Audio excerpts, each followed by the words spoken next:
하나님 말씀을 누가복음 1장 57절에서 26절까지 성도 여러분, 우리가 신앙생활을 하다 보면 정말 하나님이 살아계신가 할 때가 있습니다. 정말로 하나님이 살아계신다면 지금 하나님의 손이 간절히 필요한 나에게 하나님께서 은혜를 베푸시는데 하나님께서 살아계신지 모르겠다고 그렇게 여길 때가 많습니다. 왜 그러냐면 내가 간구하고 기도하는 그 기도 제목에 하나님께서 너무나도 오랫동안 침묵할 때가 있기 때문에 내 뜻대로 이루어지지 않고 기도의 제목은 오랫동안 응답되지 않은 채 세상은 나를 향해 야, 일어나는 분이시죠? 도대체 네가 믿는 하나님은 도대체 어디 있길래 너를 그렇게 내버려 두는 거야? 왜 그렇게 침묵하고 계신 거야? 라고 하는 그렇게 도로가 하는 소리들이 같이 들릴 때가 있습니다. 오늘 본문에 등장하는 사가랴라는 인물이 바로 그러한 침묵의 시간을 지나왔습니다. 사가랴는 하나님 앞에 의인이었고 계명과 규례대로 흠이 없어 행하던 제사, 계명과 그 율례를 그 말씀대로 순종했던 참으로 당대의 의인이었던 인물이었습니다. 그러나 그에게는 노년이 되도록 간절히 기도했던 기도 제목, 자녀가 없었다는 것입니다. 그 당시 유대 사회에서는 자녀가 없다는 것은 엄청난 수치였죠. 조선시대에도 그렇지 않습니까? 아이를 낳지 못하면 마치 무슨 죽을 죄를 진 것처럼 몰아붙였던 그런 시대입니다. 오늘날은 그렇지 않습니다. 게다가 성전에서 제비뽑혀 분양하던 중 천사 가브리엘로부터 너희 아내 엘리사벳이 아들을 낳으리니 그 이름을 요한이라 하라. 그러한 놀라운 메시지를 그에게 들었습니다. 천사에게 그러한 메시지를 들었지만 그는 자신의 현실과 나이를 먼저 생각합니다. 내 나이가 몇인데 아무리 천사의 말이라 할지라도 내 나이가 몇인데 내가 아이를 가질 수 있어? 그렇게 생각하며 먼저 계산을 하다가 하나님의 말씀을 온전히 믿지 못합니다. 여러분, 하나님의 말씀이 선포되고 하나님의 말씀이 증거됐는데 이걸 아멘 하고 내 말씀을 받으면 그것이 하나님 내게 직접적으로 말씀이 되고 그 말씀이 믿어 능력이 될 것입니다. 그런데 그 말씀을 믿지 못했어요. 제사장인데도 불구하고 하나님을 섬기는 자인데도 불구하고 믿지 못했어요. 왜 믿지 못했어요? 내 나이가 몇인데요. 에이, 아무리 천사라고 아무리 하나님이라는 것이 내가 에이, 말도 안 되는 소리를 하십니까? 이러한 마음으로 그가 문제를 되셨습니다. 오늘날도 그렇습니다. 하나님을 믿지 않고 하나님 말씀을 하나님의 말씀으로 믿지 않고 우리는 계산을 합니다. 우리는 우리의 환경을 보고 우리의 조건을 보고 우리의 삶을 보고 그건 불가능해. 그건 아무리 하나님이라도 할 수 없어. 라고 하는 마치 하나님을 어떻게 대합니까? 마치 하나님은 내 이성 안에서 하나님을 가지고 내 판단 안에서 하나님을 가지고 내 환경 속에서 하나님을 가지고 말미암아 하나님을 제한적으로 믿습니다. 하나님을 여기서부터 여기까지만을 하나님이라고 여기지 하나님이 무한하시며 전능하시며 그 위대하신 하나님을 하나님으로 제대로 믿지 못하는 우리의 것입니다. 당시 제사장이었고 당대의 의인이었던 사가랴조차도 하나님을 하나님으로 믿지 않았던 그런 불신이 그에게 있었다는 것입니다. 오늘 저는 목사입니다. 오늘 여러분의 직분들은 수십 년 동안 교회 생활했고 어떤 분들은 집사예요, 어떤 분들은 장로예요, 어떤 분들은 권사예요. 나름대로 내가 하나님을 믿는 믿음이 나름대로 있습니다. 근데 여러분의 믿음은 어떻습니까? 나면서부터 그 제사장장으로서부터 나면서부터 하나님을 하고 하나님을 경외했던 사가랴조차도 하나님을 제한적으로 믿었습니다. 오늘 우리의 믿음은 어디에 있습니까? 정말 하나님을 하나님답게 믿습니까? 정말 하나님을 하나님으로 믿습니까? 아니면 내가 기도하면 마치 내 수종을 부리듯이 내가 원하는 일을 처리해주는 일꾼 정도 생각하십니까? 아니면 가끔 외롭고 힘들 때 하나님 하며 신선한 한탄을 하는 그러한 대상으로 정도 있습니다. 한 사람들이 우리를 조롱한다 하잖아요. 야, 네가 믿는 하나님이 어디 있어? 세상 사람들이 우리를 조롱하듯이 야, 네가 그토록 기도하는 그런 문제들 왜 해결이 안 될까? 할지 않아요. 여러분 기억하십시오. 하나님 계십니다. 하나님 살아계십니다. 우리의 틀 안에 가두어 하나님을 제한적으로 믿습니다. 하나님을 하나님으로 믿는 믿음이 될 수가 없습니다. 사가랴가 왜 하나님을 믿었는데 그 하나님의 말씀대로 믿지 못했는가? 그는 오랫동안 하나님께서 들어주지 않는 그 침묵이 너무 길었던 탓인가요? 아니면 이론적으로만 하나님을 믿었는지? 아니면 그런 일은 나에게 일어날 수 없어 라고 하는 나를 하나님이 역사하실 수도 있음에도 불구하고 나를 하나님이 만나는 나하고 하나님은 같이 나로 엮인 것입니다. 사가랴는 당대의 의인 하나님의 말씀대로 행하긴 했지만 하나님의 말씀대로 믿지를 못했던 것입니다. 온전히 믿지 못했습니다. 그 결과 그는 아이가 태어날 때까지 10개월 동안 말을 하지 못했습니다. 말만 못한 게 아니라 듣지 못하고 말을 못했습니다. 네가 하나님의 말씀을 믿지 못하니 아이가 태어날 동안 그 일이 이루어질 동안 너는 말을 못할지니라 라고 천사가 사가랴에게 얘기하는 그 즉시부터 말을 하지 못했습니다. 침묵의 기간을 보내야 했습니다.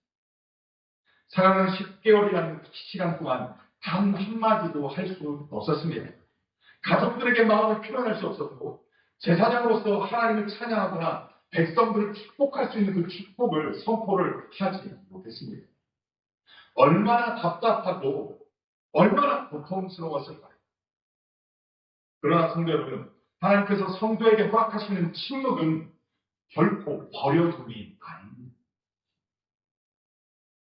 하나님은 하나님의 능하신 손이 일하시기 시작하는 거룩한 준비의 시간이 바로 침묵의 시간인 것입니다. 내가 기도했다면, 내가 기도하고 있다면 하나님이 안 계신 것이 아니라 하나님이 내가 기도하신 것을 행하시기 위하여 준비하는 기간이라는 것입니다. 여러분 이렇게 하나님을 믿으시는 은혜가 있기를 소원합니다. 사가랴가 아무 말도 하지 못하고 침묵하던 그 10개월 동안 하나님이 쉬지 않고 일하고 계신 것입니다. 마침내 기한을 차서 엘리사벳이 아들을 낳았습니다.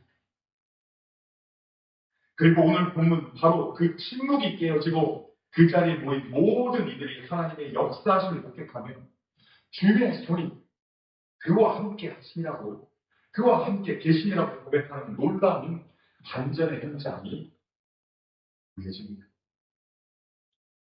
오늘 우리는 이 본문의 말씀을 통해 과연 어떤 삶에 하나님의 손이 함께 하시는지 또한 주님의 손이 함께하는 인생을 통해 하나님께서 어떤 놀라운 일을 행하시는지를 알아보고 또 함께 은혜를 나누고자 합니다.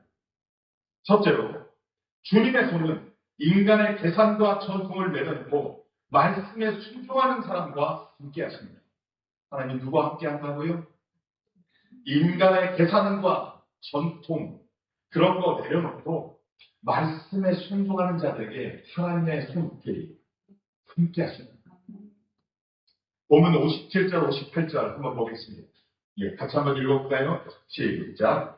엘리사벳이 미련한 기한이 차서 아들을 낳으니 이웃과 친구들 주께서 그를 크게 소비되게 여기시기를 믿고 함께 즐거워하셨다. 아멘.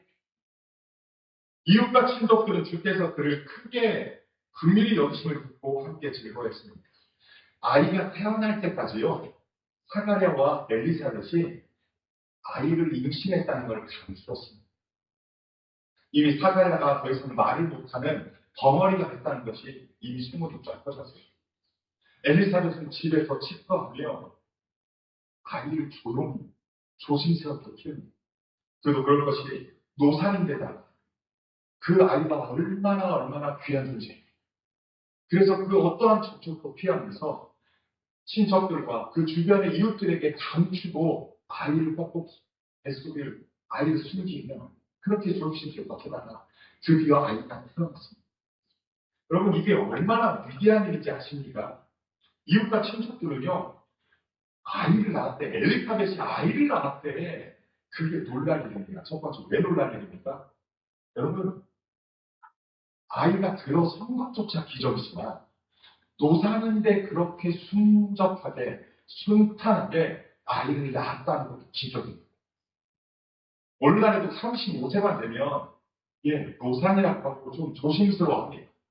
그런데요 이때 나이가 정확하게 몇 세인지 모르겠지만 상당히 40대일지 50대일지 잘 모르겠지만 정말로 아이가 들어섰다고 아이를 순산했다고 이것 자체가 그 지방 사람들에게 아주 놀랄 일인 것입니다. 정말로 이 위대한 일이다라고 생각할 정도의 일이죠. 그래서 함께 듣고 즐거워했습니다. 함께 기뻐했습니다. 그리고 8일이 되던 날 아이의 할례를 하기 위해 사람들이 모였습니다. 그 당시에는요. 태어난 지 8일이 되면 사내 아이들은 할례를 합니다. 그리고 부정한 것을 정한 것으로 이렇게 회복시키는 기간이죠. 근데 당시 그때 할례만 해는 것이 아니라 할례 때 그에게 이름을 지어주는 거예요. 특별히 아브람이라는 이름이 아브람을 할례를 시키고 나서 그러고 나서 아브라함이라고 이름을 바꿔주었죠. 그것이 유대인들의 전통이 되어가지고 할례 받은 지 8일 만에 아이의 이름을 지어주는 것이 전통이 되었습니다. 그래서 8일이 되던 날에 사람들이 그 아이의 이름을 지어주자 하면서 친족들이 모였습니다. 따라서 친족들이 모여들고 그 이름을 지어주는데 유대 전통에 따르면 아기의 이름을 할례받는 날 보통 할아버지 이름이나 아버지의 이름을 따서 이름을 지어줍니다. 저도 이것은 잘 이해를 못했어요. 성경에서 이렇게 요한의 아들 요한이고 누구의 아들 누구고 이렇게 얘기하는데 특별히 그 이름이 계속 연관과 이어지는 것 같습니다. 근데 제가 러시아에서 선교할 때 보니까 세르게이의 아들 세르게이 예, 알렉산드로비치의 아들 알렉산드로비치 희한하게 그 이름을 이어가더라고요. 그때서 이해했어요. 그때서 이해했어요. 누구의 할아버지, 그러니까 할아버지 누구, 아버지 누구, 누구 이렇게 똑같이 3대를 이어서 이름을 같게 하진 않지만 그렇게 이름이 비슷한 이름이 이어집니다. 여기서 똑같이 아버지의 이름을 따서 사간이라고 부르고자 친족들을 했습니다. 그런데 이때 어머니인 엘리사벳이 어떡합니까? 60절입니다. 뭐라고 합니까? 아닙니다. 요한이라 할 것입니다. 그 이름이 사가랴 집안에서 대대로 내려오는 이름이 아니라 요한이라 짓겠습니다. 오늘날 우리 한국적으로 이름을 말하면 족구에서 무슨자 돌림으로 이름을 지라라고 보통 나와요. 그 상황을 깨뜨린 겁니다. 그래서 요한이라 할 것이라 그러니까 사람들이 이거 합니다. 지금 집안의 족보와 그리고 전통을 깨고 전혀 다른 가문의 이름이 요한의 이름으로 짓는다. 전혀 말도 안 되는 논리를 지금 엘리사벳이 아이를 낳은 엘리사벳이 주장하는 것입니다. 네 친족 중에 너희 친족 중에 이 이름으로 이름한 이가 없다. 라고 61절에 말하죠. 사람들의 눈에는 엘리사벳의 주장과 행동이 상식에 벗어난 것으로 보여졌습니다. 그리고 가문의 전통을 깨뜨리는 것이고 관습을 거스르는 일이었기 때문입니다. 그래서 그들은 말을 못하는 아버지 사가랴에게 몸짓으로 아기의 이름을 무엇이라 지을지 묻습니다. 그래서 아이의 이름을 시가라고 온갖 노천을 통해서 듣지도 못하고 말하죠. 그래서 그렇게 묻지요. 이때 사가랴가 어떻게 대답합니까? 우리 63절을 함께 읽도록 하겠습니다. 시작. 그가 석판을 갈라하며 서판을 발라보고 그의 이름을 요한이라고 썼습니다. 여기서 말하는 요한의 이름의 뜻은 여호와는 은혜로우시다라는 뜻입니다. 사랑하는 서판에 요한이라 이름을 짓기를 원합니다라고 쓴 게 아니에요. 이 아이의 이름을 요한이라 이름을 짓기를 원합니다라고 쓴 자기 희망사항을 진 것이 아닙니다. 그는 그의 이름이 이미 요한이라고 선포한 것입니다.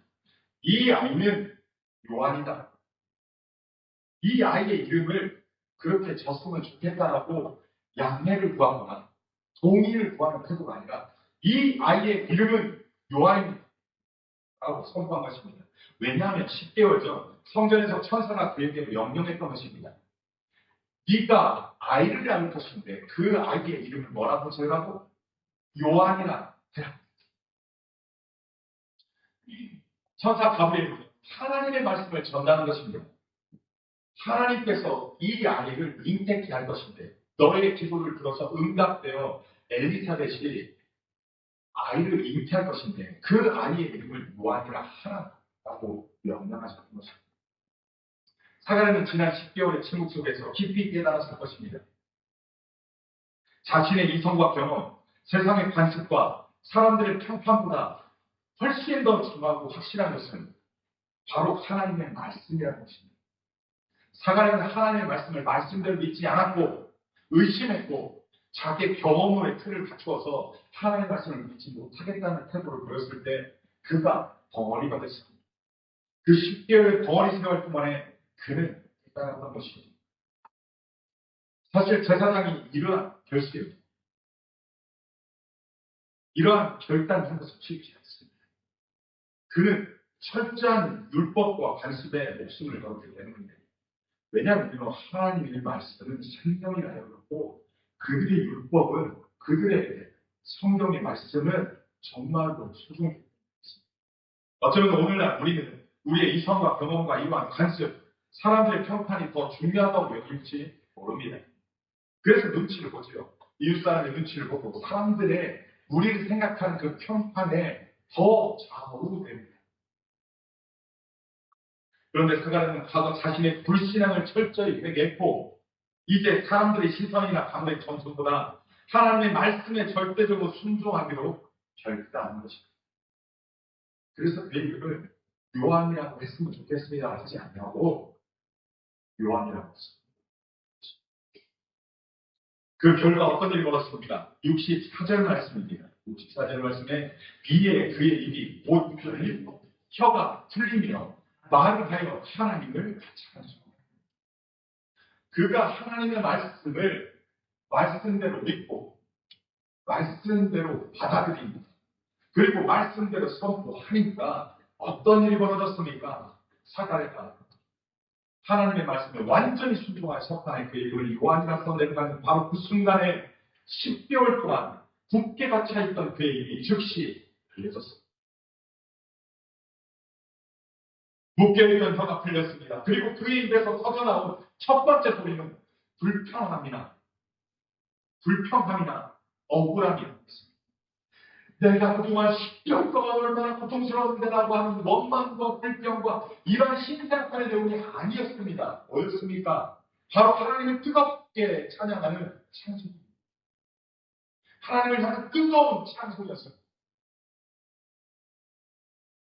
사랑하는 성도 여러분, 우리의 삶에 은혜의 혀가 풀리고 답답하게 갇혀있던 삶의 문제들이 해결되는 역사는 언제 시작합니까? 우리의 삶에 갇혀있고 막혀있고 정말로 고통스러운 그러한 모든 문제들이 언제 해결되냐고요. 내 생각과 경험, 내 고집과 아직 세상의 상식과 사람들의 눈치를 내려놓고 오직 하나님의 말씀에 순종할 때 시작이 되는 것입니다. 하나님의 말씀대로 사가랴가 그 말씀대로 순종했더니 집안에서는 반대하고 가문에서는 반대하고 이웃집에서는 야 그럼 말도 안 되는 일들을 하냐라고 할 수 있는 그런 평판들, 그런 눈치들, 그런 소리들을 뒤로하고 하나님이 말씀한 대로, 하나님이 명령한 대로 선포해 버리니까 그의 삶에 막혔던 모든 문제, 답답하게 막혔던 모든 삶의 문제, 그 문제가 해결되기 시작했다는 것입니다. 머리로만 받아들인 믿음은 삶을 변화시키지 못합니다. 머리로만 성경을 백독, 천독했다고 한들 무슨 소용이 있겠습니까? 내 직분이 집사요, 권사요, 장로요, 목사이면 도대체 무슨 역사가 일어납니까? 그것으로 하나님의 역사는 하나도 일어나지 않습니다. 착각하지 마십시오. 우리는 위신을 믿는 것도 아니고 허망한 종교를 믿는 것이 아니라 살아계신 하나님의 말씀을 믿는 것입니다. 그 하나님의 말씀이 정말로 살아있고 운동력 있어 우리의 모든 골수를 쪼개기에도 능하신 하나님의 말씀이라는 걸 믿을 때, 그 말씀대로 한 걸음 내딛을 때 하나님의 역사가 시작이 되는 것입니다. 머리로만 받아들였던 믿음, 머리로만 알았던 믿음, 나도 알아. 나도 알아. 이러한 교만한 태도가, 오만한 태도가 아니라 하다못해 작은 소자가 그가 무슨 말을 했을 때 하나님의 그 입술을 통해서라도, 하나님의 말씀을 할 수 있다라고 하는 하나님의 능력을 믿으십니다. 생활 처음 손을 들어 서판에 그의 이름을 요한이라 써내는다는 실천적 순종, 내 불이익을 감수하고서라도 하나님의 말씀을 선택하는 그 한 걸음의 순종이 일어날 때 하나님의 손이 개입하시고 묶였던 모든 문제가 풀리는 역사가 일어나는 줄 믿으시기 바랍니다. 저와 여러분들도 하나님의 말씀에 진실되이 순종하고 하나님의 놀라운 은혜를 경험하시는 그런 축복이 있기를 소원합니다. 두 번째, 주님의 손이 함께하는 삶은 세상 사람들에게 거룩한 두려움과 은혜의 증거가 사가의 입이 열리고 혀가 풀려 하나님을 찬송하자 그 현장에 있던 사람들과 유대 산골에 살던 모든 이웃들에게 거룩한 두려움이 임하였습니다. 이웃 주민과 친척들에게 거룩한 두려움이 임했다는 것입니다. 65절과 66절 말씀 한번 읽어볼까요? 같이 읽겠습니다. 시작. 그 근처에 사는 자가 다 두려워하고 이 모든 말이 온 유대 산골에 퍼지매 듣는 사람이 다 이 말을 마음에 두며 이르되 이 아이가 진짜 어찌 될까 하니 이는 주의 손이 그와 함께 하시리로라. 사람들은 단순히 한 아이가 태어나는 경사를 본 것이 아닙니다. 경사났네, 기쁨받았네, 그거 하나 본 것이 아닙니다. 무엇을 봤습니까? 늙어서 아이를 낳을 수 없다던 부부가 아이를 낳은 기적을 보았습니다. 뿐만 아닙니다. 10개월 동안 말을 못하던 제사장이 말씀을 따라 아이의 이름을 적는 순간 막혔던 입이 터진 것을 보았습니다. 그리고 그 사람의 입에서 하나님을 찬송하는 광경을 목격한 것입니다. 인간의 힘과 계산으로는 도저히 설명할 수 없는 그러한 일들을 그들이 목격한 것입니다. 그래서 사람들의 두려움과 거룩한 두려움에 사로잡혔습니다. 그리고 그 일들을 마음에 깊이 새기며 서로 물었습니다. 이 아이가 도대체 어떻게 될까? 이 아이가 도대체 어떻게 될까? 이 질문은 단순한 호기심이 아닙니다. 무엇입니까?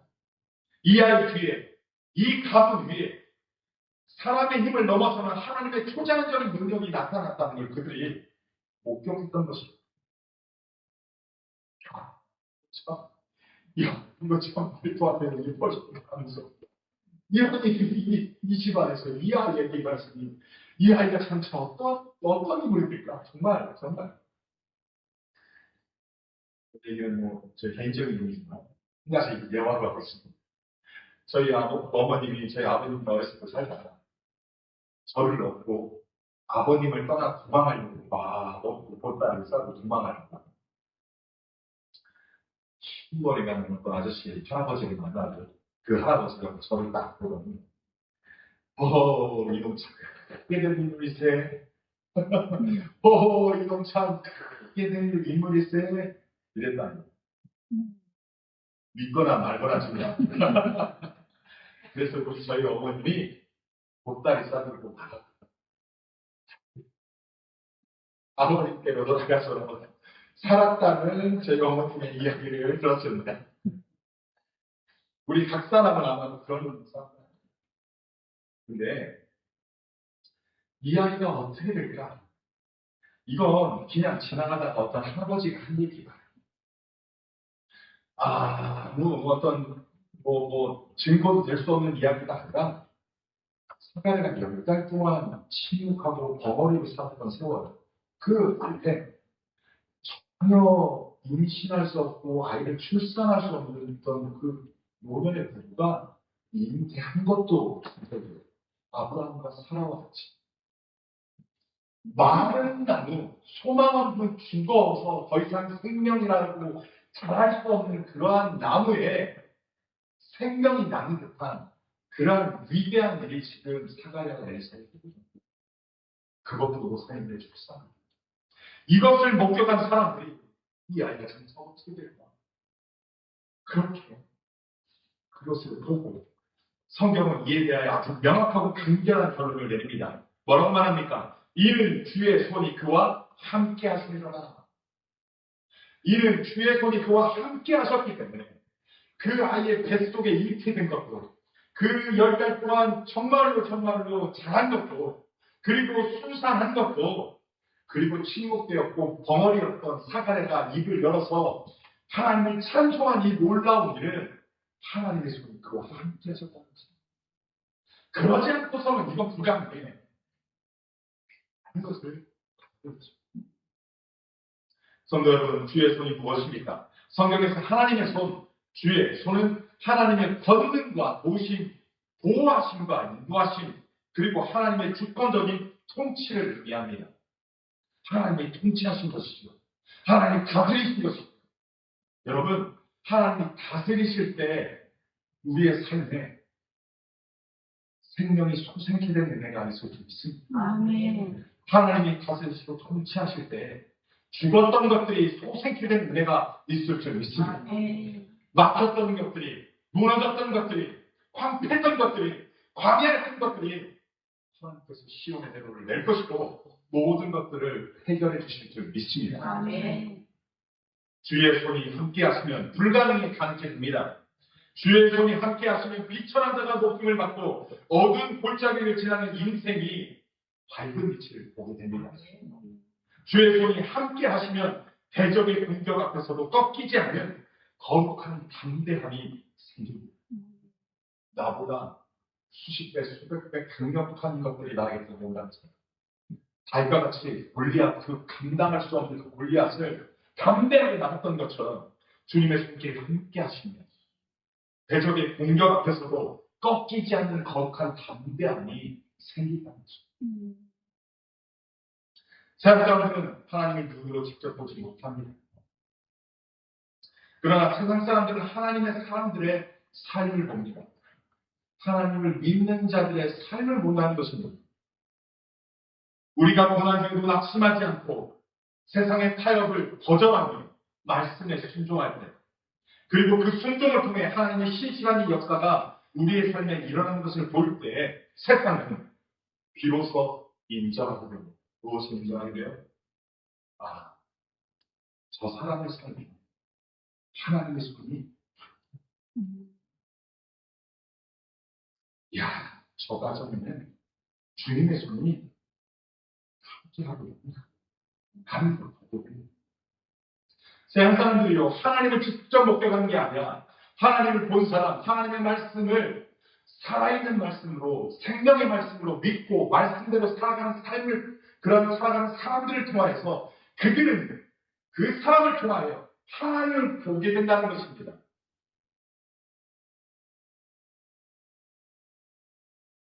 사랑하는 성도 여러분, 여러분의 삶과 가정, 사업장과 일터에 이러한 고백이 선포되기를 축복합니다. 여러분이 겪는 환난과 핍박이 순종과 회복의 역사들을 통해 이웃과 세상이 과연 주님의 손이 저 사람에게, 우리 집사에게, 우리 권사에게, 우리 장로님에게 임하는구나. 하나님 손이 그에게 함께하고 있구나.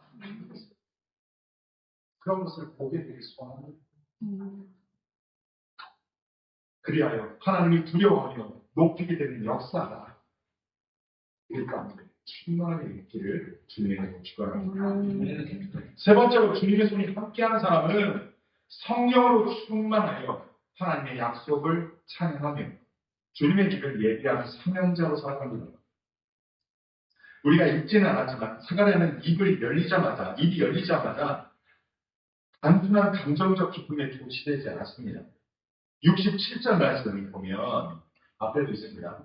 67절의 말씀을 보면 그 붙인 사가랴가 성령 충만을 받아 예언하여 이르되라고 합니다.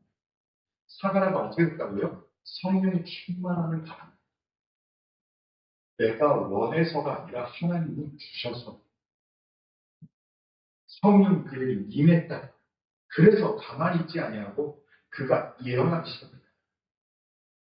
사가랴가 10개월의 침묵 기간은 성령으로 깊이 젖어드는 기도의 시간이었습니다. 나에게 왜 이런 고난을 주십니까? 제사장 축복권이 나에게 있어서 축복해야 되는데 나를 이렇게 무시하고 나를 이렇게 짓밟아도 되는 것입니까? 라고 하나님 원망하지 않고 그 10개월 동안 침묵의 기간 동안 사가랴는 무엇을 했습니까? 성령의 깊이 젖어드는 기도의 시간이 가져온 것입니다. 성령 충만해진 사가랴의 입술에서 터져나온 찬가, 이것을 신학적으로 사가랴의 찬가, 라틴어로 베네투스라고 찬송하리로다라고 부릅니다. 68절부터 79절까지 이어진 이 장엄한 찬송은 사가랴 개인의 기쁨을 넘어 구약 전체를 바탕하는 하나님의 구원의 역사, 그 역사를 향한 위대한 고백입니다. 사가랴의 찬양을 보면 두 가지의 커다란 줄기가 있습니다. 첫 번째로는 메시아를 보내사 자기 백성을 구원하시는 하나님을 향한 찬양입니다. 사가랴는 하나님께서 다윗의 집에 구원의 뿔을 일으키셨다고 선포합니다. 이것은 아브라함에게 하셨던 거룩한 언약인데요. 무엇이냐면 대적의 손에서 우리를 건지시고 일평생 주 앞에서 성결과 의로 두려움 없이 섬기게 하시겠다라는 언약입니다. 하나님께서 아브라함에게 그러한 약속을 하셨죠. 하나님의 오랜 약속이 드디어 성취되었음을 사가랴는 68절은 75절 그걸 통하여 찬양하는 것입니다. 사가랴는 자기 아들 요한의 탄생보다 누구를 먼저 노래하고 있습니까? 자기 아들이 탄생한 그 태어난 기쁨, 그것을 하나님이 축복해서 이걸 얘기한 게 아니라 그의 찬송하고 그가 먼저 터져나왔던 찬가는 누구부터 얘기했다고요? 바로 예수 그리스도입니다. 사가랴는 자기 아들 요한보다도 그 요한이 증거하게 될 세상에 오실 메시아, 곧 예수 그리스도로 말미암은 구원의 역사를 먼저 바라보며 가슴 울컥한 찬송을 했습니다. 여러분, 인생을 통하여서요. 우리 인생을 통하여서 잘 될 때가 있어요. 은혜가 나에게 임할 때가 있어요. 그때 우리가 내 자랑하고 내 노력 자랑하고 나 이런 사람이야 이렇게 하는 게 아니라 뭐부터 한다고요? 하나님이 내게 베푸신 은혜, 하나님이 베푸신 것을 찬송하는 것을 사가랴는 먼저 했다고. 우리는 그렇지 못했잖아요. 내 자식이 어느 대학교 가고 내 딸내미가 어느 대학교 가고 그들이 어떻게 잘 됐다는 거 자랑하면서 나 혼냈잖아요. 나. 자식이 잘된 그 영광을 누가 받았어요? 하나님께 올리지 않고 누가 받았어요? 농사하자는 수완사는 얼마나 고생인지 몰라. 37도까지 올라갔어. 근데 땀을 얼마나 흘렸는지 몰라. 그러면서 내 수고, 내 애씀을 사랑하지. 하나님이 그 와중에, 이 와중에 내 은혜를 제가 하나님을 찬송합니다. 사가랴가 첫 번째 그의 터지고 하나님을 찬송하는 그 첫 번째가 바로 찬양한 것뿐만 아니라 하나님이 내 아들을 통하여 오실 메시아, 그 메시아에 대한 구속의 은혜를 선포하는 것입니다. 두 번째로 사가랴 찬가의 두 번째 줄기는 76절에 17절을 보면 이 아이여 내가 지극히 높으신 이의 선지자라 일컬음을 받고 주 앞에 앞서가서 그 길을 준비하여 주의 백성이 그 죄사함으로 말미암은 구원을 알게.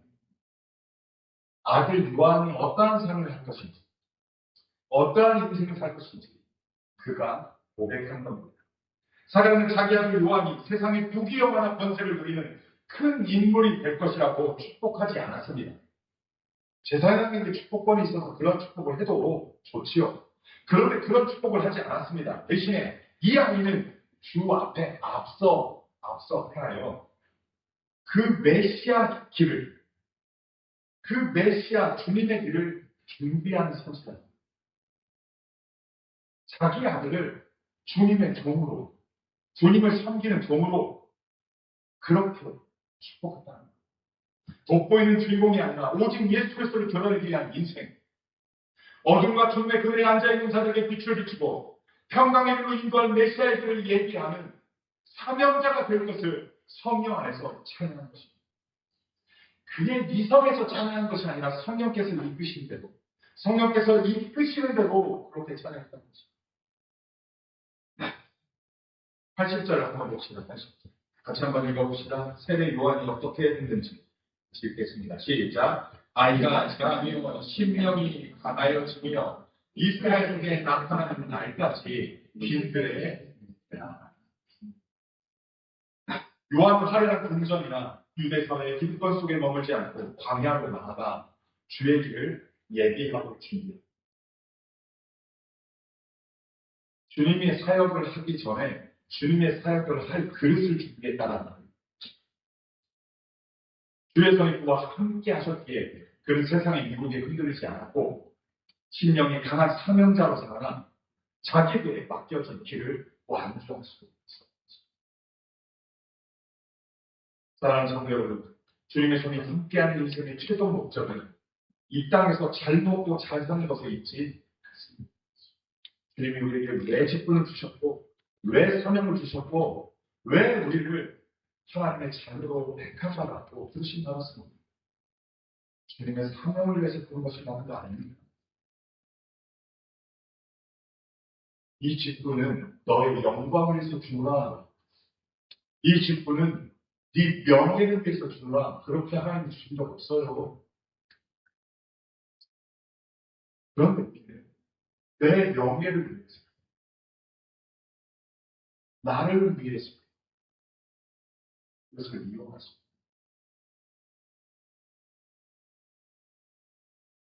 주의 손이 그와 함께 하셨기에 그는 세상의 유혹에 흔들리지 않았고 신령이 강한 사명자로 자라나서 자기에게 맡겨진 사명을 온전히 감당했다고 생각을 기록하고 있습니다. 주님의 손이 우리를 붙드시는 진짜 아닙니다.